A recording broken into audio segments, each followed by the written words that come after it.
بسم الله الرحمن الرحيم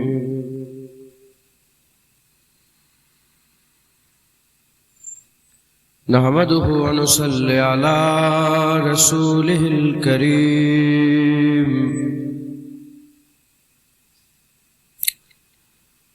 أما بعد فيا أيها الحاضرون رحمنا ورحمكم الله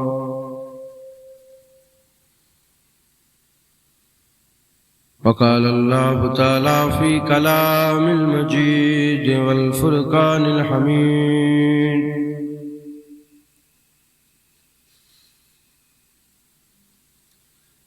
إن الله وملائكته يصلون على النبي يا أيها الذين آمنوا صلوا عليه وسلموا تسليما اللهم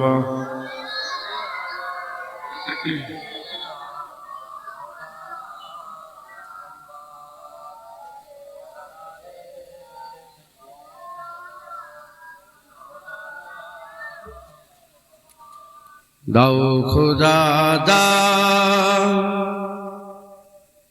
আমায় আবার ওমর দারাজ দিল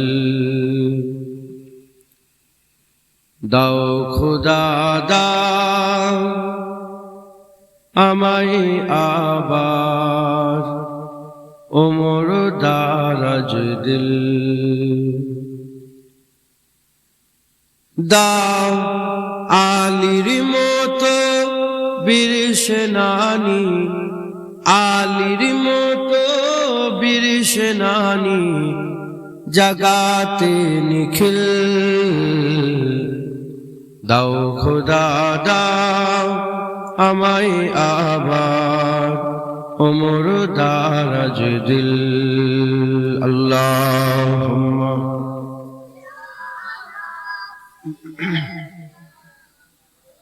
একটাই থাকে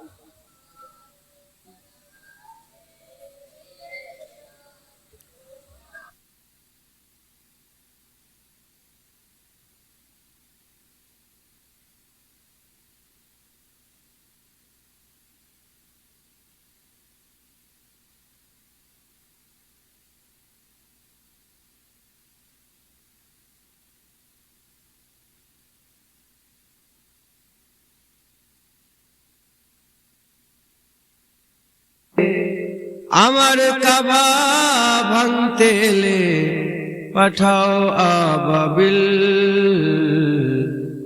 দাও খোদা দাও আমায় আবার ওমর দারাজ দিল দাও খোদা দাও আমায় আবার ওমর দারাজ দিল আল্লাহুম্মা সাল্লি আলা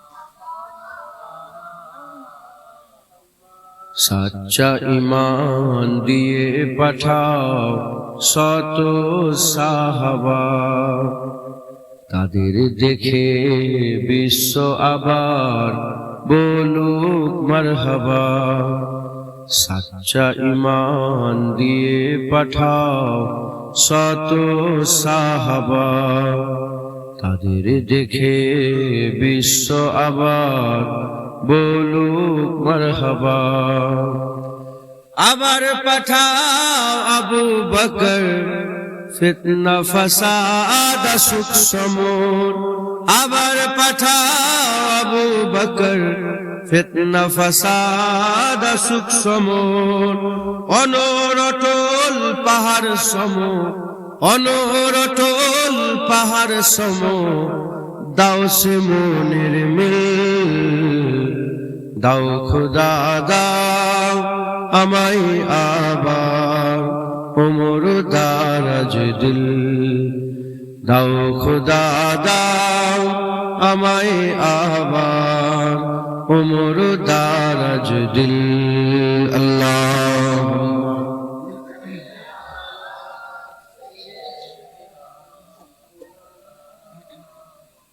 আলালি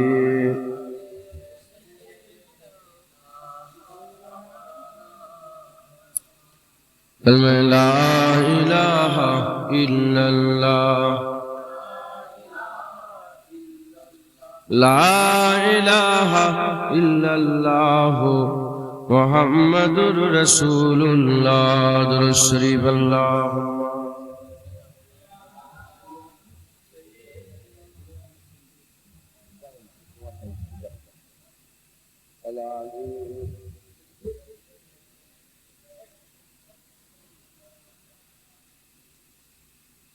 कलमे ला इलाहा इल्लल्लाह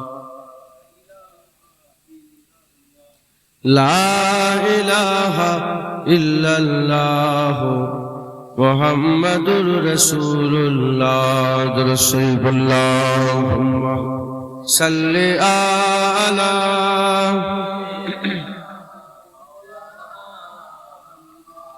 लाली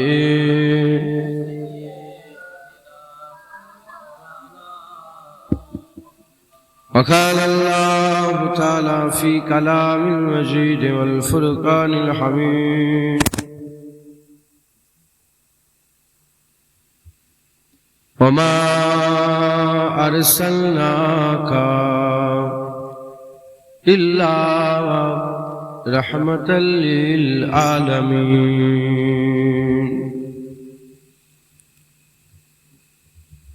قال رسول الله صلى الله عليه وسلم من أحب سنتي فقد أحبني ومن أحبني كان معي في الجنة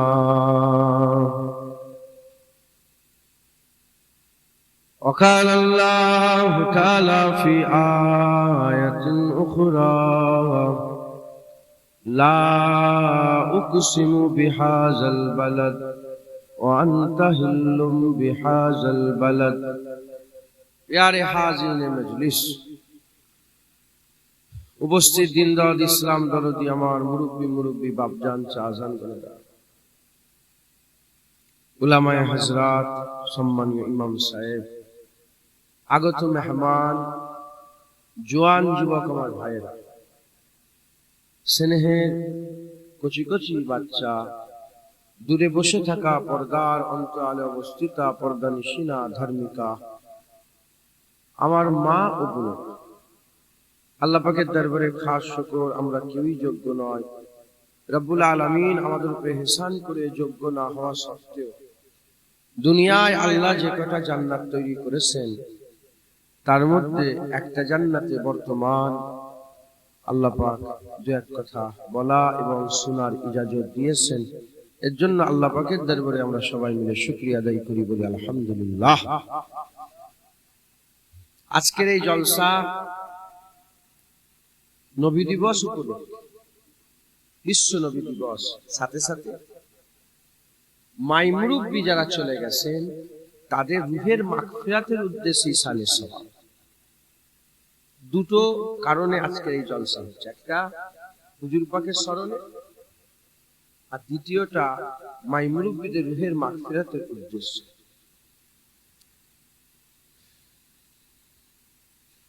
বেশি জ্ঞান আমার নেই আল্লাহ পাক যেটুকুন জ্ঞান দিয়েছেন সেই জ্ঞানের অংশ বিশেষ থেকে এই দুটোর উপরেই মিলিঝুলি কিছু কথা আল্লাহ পাক যদি আমাকে ইজাজত দান করেন হুজুর পাকের সাল্লাল্লাহু আলাইহি ওয়াসাল্লামের নালায়েন পাকের বরকতে আমি আপনার সঙ্গে দু এক কথা বলবো আপনারা শুনবেন আমল করবেন বলেন ইনশাআল্লাহ এই মাসটা হচ্ছে জিলহজ মাস কি মাস প্রশ্ন জাগতে পারে জিলহজ মাসে নবী দিবস কেন নবী দিবস 12 রবিউল আউয়ালে হবে হ্যাঁ যদি আপনি রবিউল আউয়াল দেখেন মাস রবিউল আউয়াল। জিলহজের পরে জিলকাদ, জিলকাদের পরে মুহররম, মুহররমের পরে সফর, সফরের পরে রবিউল আউয়াল। এখন 3-4 মাস বাকি আছে। যদি রবিউল আউয়াল দেখে তাহলে বছরে একবার আসে। কবার আসে? আর যদি 12 তারিখটাকে দেখেন তাহলে প্রতি মাসে একবার করে আসে। আর হুজুর যেদিনে এসেছিলেন সোমবার যদি দেখেন প্রতি সপ্তাহে একবার করে আসে। আর যে সময়টা এসেছিলেন ও সময়টা যদি দেখেন সুবহে সাদেক, সুবহে সাদেক প্রতিদিন একবার করে আসে। তাই হুজুর পাকের আলোচনা করার জন্য কোনো মাস, কোনো সপ্তাহ, কোনো দিন, কোনো সময়ের দরকার নেই। ওয়ারাফানা লাকা যিকরাক, আল্লাহ নবীর জিকির করে। আর ইন্নাল্লাহা ওয়া মালাইকাতাহু ইউসাল্লুনা আলান নবী, আল্লাহ সব সময় নবীর জিকির করে। জোরে বলেন সুবহানাল্লাহ। যেমন গাছ আছে না, গাছ, গাছে পানি দেওয়া হয়, গাছে কি দেয়? পানি দেয়। গাছ একদিন কথা বলছে, গাছ কথা বলছে, কথা বলে বলছে যে আপনি তো কুরবানিতে খুব গোশত খেলেন, বিরিয়ানি খেলেন, বোরহানি খেলেন, থামস আপ খেলেন, আর আমার বেলায় শুধু আমাকে পানি খাওয়াচ্ছে। গাছের কথা শুনে যদি গাছের মালিক তাকেও ঘি দেয়, ডালডা দেয়, ডিজেল দেয়, পেট্রোল দেয়, তেল দেয়, গাছ মরবে না বাঁচবে? গাছের কথা শুনলে হবে। যেমন গাছ বেঁচে থাকার জন্য পানির প্রয়োজন, সবসময় পানি দিতে হবে, আর কিছু নয়, তোকে পানি দাও, পানি দাও, পানি দাও। ওরকম ঈমান বাঁচানোর জন্য রাসূলুল্লাহর জিকির প্রয়োজন, সব সময় রাসূলুল্লাহর জিকির দিতে হবে, জিকির করতে হবে। ঈমান আল্লাহ বাঁচাবে একবার, জোরে বলেন। এই হুজুর পাকের আলোচনা করার জন্য কোনো বেশি সময় দরকার নেই, হুজুরের জিকির সবসময় করা যায়। জোরে বলেন সুবহানাল্লাহ। দেখতে পারেন নামাজের মধ্যে আল্লাহ নবীর জিকির ঢুকিয়ে দিয়েছে, দেখতে পারেন আজানের মধ্যে নবীর জিকির আল্লাহ ঢুকিয়ে দিয়েছে, দেখতে পারেন কোরআন শরীফের মধ্যে নবীর জিকির আল্লাহ ঢুকিয়ে দিয়েছে, দেখতে পারেন একামতের মধ্যে রাসূলুল্লাহর জিকির আল্লাহ ঢুকিয়ে দিয়েছে, খুতবার মধ্যে রাসূলুল্লাহর জিকির ঢুকিয়েছে, ঈমানের মধ্যে রাসূলুল্লাহর জিকির ঢুকিয়েছে। নবীর জিকির সব সময় করেন। আজকে আপনারা যে নবী পাকের জিকিরের ব্যবস্থা করেছেন, হুজুর পাকের আলোচনার ব্যবস্থা করেছেন, দুটো বিষয়ের উপরে, একটা হুজুর পাকের জিকির আর একটা মাই মুরব্বিদের খেয়াল করে সবের সালিস স্বভাব। আমরা সবাই মাই মুরব্বিদের জন্য দোয়া চাইবো, বলেন ইনশাআল্লাহ। ইসালে সওয়াব, ইসালে সওয়াব মানে হচ্ছে, ইসালে মানে পাঠানো, ইসালে মানে কি? পাঠানো, কিছু জিনিসকে পাঠানো, পাখাটাকে পাঠিয়ে দাও, ইসালে, ইসালে মানে পাঠানো। ইসালে সওয়াব মানে সওয়াব পাঠানো। কোথা পাঠাবে? সওয়াব। এই মুরব্বিদের বাপেরা সব চলে গেছে, মুরব্বিদের মায়েরা চলে গেছে, গ্রামের জওয়ান ছেলেরা চলে গেছে, আত্মীয় স্বজন চলে গেছে, তাদের রুহের মাগফিরাতের জন্য তারা সব কবরে শুয়ে আছে, কবরে তারা হাকার অবস্থায় পড়ে আছে, তাদের জন্য দোয়ার দরকার। আমার বাপ কেমন আমি জানি, আপনার বাপ কেমন আপনি জানেন? আমার মা কেমন আমি জানি, আমার মা নামাজ পড়ে না পড়ে না, আমার বোন পর্দা করে না, আমি জানি না, জানি। আপনারা চিন্তা করে দেখেন, আপনাদের মাই মুরব্বি যারা আছে, যারা চলে গেলেন, যাদের ঘরে দেখেছেন 20 বছর, 30 বছর, 40 বছর যাদের সাথে আপনাদের মুআমেলার সম্পর্ক ছিল, তাদের দিকে একটু খেয়াল করে দেখেন তো, তাদের জন্য দোয়া চাওয়ার দরকার আছে না নাই? বলেন, তাদের জন্য দোয়া চাওয়ার দরকার আছে না নাই? তাদের জন্য দোয়া চাওয়ার দরকার আছে, তাদের জন্য দোয়া চাওয়ার দরকার আছে। তারা হাহাকার অবস্থায় পড়ে আছে। মুসলমানের ছেলেরাও, এর উম্মত উম্মতিরা, দুআয় আল্লাহ পাক এত বরকত দিয়ে দিয়েছেন, দুআতে আমার আল্লাহ এত বরকত দিয়ে দিয়েছেন। বান্দা যদি দোয়া চায় আর আল্লাহ পাক দোয়া যদি কবুল করে নেন, আমার আল্লাহ পাক কবরের আযাবকে দয়াময় আমার আল্লাহ মাফ করে দেয়। দোয়া চাইলে আল্লাহ কবরের আযাব মাফ করে। আমাদের তৈরির আগে আল্লাহ আমাদের কপাল লিখে দিয়েছে, লিখুন কি খাবে, তাই মরবে, কেমন ভাবে মরবে, কাফের হয়ে মরবে না মুমিন হয়ে মরবে, সব আল্লাহ লিখে রেখেছে। হুজুর পাক বলেছেন লিখুনি কোনোদিন পরিবর্তন হয় না, কোনোদিন লিখুনি পরিবর্তন হয় না, কিন্তু দোয়ায় আল্লাহ ভাগ্য পরিবর্তন করে দেয়। দোয়ায় আল্লাহ ভাগ্য পরিবর্তন। হযরত বড় পীর আব্দুল কাদের জিলানী রাহমাতুল্লাহ আলাইহি তিনি এক জায়গায় গিয়েছেন, ওনাকে হাত ধোয়া, আর উনি কপালে দেখতে পাচ্ছেন ছেলেটার লিখা আছে কপালে কাফের, লিখা আছে কাফের। উনি হাত ধোচ্ছেন, প্রশ্ন জাগতে পারে উনি দেখলেন কি করে? জেনে রেখে দেবেন চোখ সবাই সমান না। আমার কথা আপনারা বুঝতে পারছেন? কিছু মনে করেন আপনি লাইটটা অফ করে দিতে পারেন, দুটো লাইট যেটা চোখে লাগছে, মানুষের ডিস্টার্ব হচ্ছে, পোকা পড়ছে, আমার ডিস্টার্ব হচ্ছে, ও আপনি নয়, ছেড়ে দেন, আপনি ফোনে রাখেন, ওখানে লোক বুঝতে পারছে না পোকা পড়ছে, তাই তো নাকি গো? আপনারা শুনতে পাচ্ছেন আমার কথা? আমি তো দেখছি অনেক দূর দূর থেকে লোক এসেছে। নিজাম তুই কোথা থেকে অনেক দূর, এখন লোক ঘরে ঢুকে যে তোমরা ঘর থেকে বেরিয়ে পড়ছো, আল্লাহ হিফাজত করে। তো যাই হোক, আপনি কি জোরে দিয়ে দেবেন ভাই?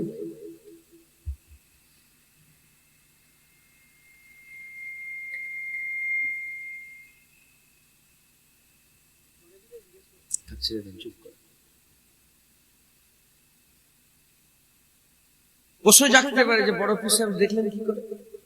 জেনে রেখে দেবে, দেখা দু রকমের, একটা জাহিরি আর একটা বাতিনি। দেখা দু রকম। আমার রাসূল পাক সাল্লাল্লাহু আলাইহি ওয়াসাল্লাম বলছেন ইত্তাকু ফিরাসাতাল মুমিনিন ফাইন্নাহু ইয়ানজুরু বিনুরিল্লাহ। ওলিয়ে কামেলদের জ্ঞান গরিমা থেকে তোমরা পরেশ করো, মানে ওলিয়ে কামেলরা যা বলে তোমরা তা শোনো, গুরুত্ব দাও, সে কথা অনুযায়ী তোমরা আমল করো, কারণ ইয়ানজুরু বিনুরিল্লাহ, তারা আল্লাহর নূরের ভিতর দিয়ে দেখে। একবার জোরে বলেন সুবহানাল্লাহ। তো ওলিরা যেটা দেখতে পায় আমরা সেটা দেখতে পাই। তো বড় পীর সাহেব যে দেখছেন তো কপালে কাফের লেখা আছে, উনি পানি ঢাললেন, এক মগ, দু মগ, তিন মগ পানি ঢেলেই যাচ্ছেন, উনি হাত ধুচ্ছেন আর আল্লাহকে দোয়া চাইছেন, আল্লাহ এর কাফের লিখা মুছে দেন। আল্লাহর কাফের, আল্লাহ দোয়া কবুল করলেন, কাফের লিখা মুছে আল্লাহ মুমিন করে দিলেন। জোরে বলেন সুবহানাল্লাহ। এটা কি বলেন? দোয়া। কি